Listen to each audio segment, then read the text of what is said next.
ہم نے بزرگان دین کی زندگیوں میں دیکھا ہے.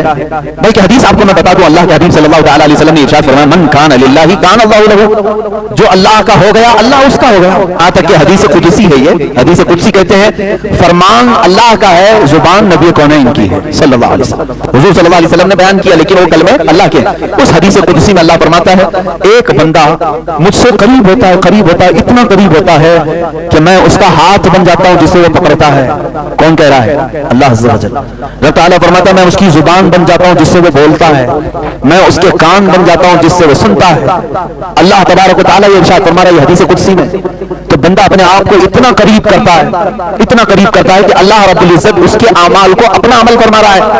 اور قرآن پاک میں اللہ فرماتا ہے من کان یرجو لقاء اللہ, جو اللہ تبارک و تعالیٰ سے ملاقات کی امید رکھتا ہے, یقین رکھتا ہے, اسے چاہیے کہ وہ نیک اعمال میں لگ جائے. فلیعمل عملا صالحا ولا یشرک بعبادۃ ربہ احدا, وہ اللہ رب العزت کے ساتھ کسی دوسرے کو اپنا خدا شریک نہ ٹھہرائے اس کے ساتھ, اور اعمال صالحہ میں دن رات لگ جائے, جسے یہ امید ہے کہ وہ اپنے رب سے ملنا چاہے, اپنے مولا سے ملاقات کرنا چاہے. میرے عزیزو, اس آیت کا پورا خلاصہ میں یہ بتا رہا ہوں کہ دنیا میں اگر کچھ مانگو تو آخرت کی طویل زندگی میں اللہ کی رضا مانگو. ایک بزرگ ہے حضرت امام حسن بصری رضی اللہ تعالیٰ, بڑی پتے کی بات ہے, اور ایک روایت حضرت رابعہ بصری رضی اللہ تعالیٰ عنہ ملتی ہے. صاحب آئے اور ان سے کہا کہ ہمارے لیے دعا کر دیں. غالباً حضرت رابعہ سے کہا کیا دعا کروں؟ انہوں نے کہا کہ دعا کر دیں اللہ مجھ سے راضی ہو جائے. ابھی میں نے کہا دعا تو یہی کرنا چاہیے, اللہ مجھ سے راضی ہو جائے. تو بھڑک گئی, کہا یہ دعا کروا رہے مجھ سے اللہ تجھ سے راضی ہو جائے. میں دعا تو کروں گی لیکن پہلے یہ بتا کیا تو بھی اللہ سے راضی ہے؟ تو وہ ڈر گئے. انہوں نے کہا کہ ماں بھلا بندہ بھی کوئی اللہ سے ناراض ہوتا ہے؟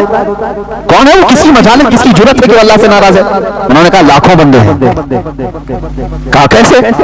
کہا یہ ناراضگی کی علامت نہیں ہے کہ جب وہ موسم گرمی کا دیتا ہے تو کہتے ہائے کیسی گرمی ہے, برداشت سے باہر ہو گئی. جبکہ مولا کہہ رہا ہے میں کسی کو اس کی طاقت سے زیادہ کوئی چیز ڈالتا نہیں. اگر تم اس کی یہ تمام قدرت سے راضی ہوتے تو اس کے موسموں کی شکایت نہیں کرتے. ایک بزرگ چلتے پھرتے راستے میں انہوں نے صرف اتنا کہہ دیا تھا بارش آ رہی ہے. یہ کیسے بے موسم کی بارش آئی؟ کبھی ہوتا ہے گرمیوں کے دنوں میں بارش آئی. غیب سے انہیں ندا آئی, کیا ہے بندے, کیا اب تو فیصلہ کرے گا کہ بارش کب ہونا چاہیے اور کب نہیں ہونا چاہیے؟ وہ اتنا ہوئے کہ تقریباً 40 سال تک انہوں نے اپنا چہرہ آسمان کی طرف نہیں کیا. حقیقت میں میرے عزیزو آج اللہ کی رضا ہم چاہ تو رہے لیکن کبھی ہم نے یہ سوچا میں بھی اس کے ہر چیز سے راضی ہوں. وہ بندہ راضی ہے جو اس کی دی ہوئے انعامات پر بھی خوش ہے اور اس کے دی ہوئے مصیبتوں پر بھی خوش ہے.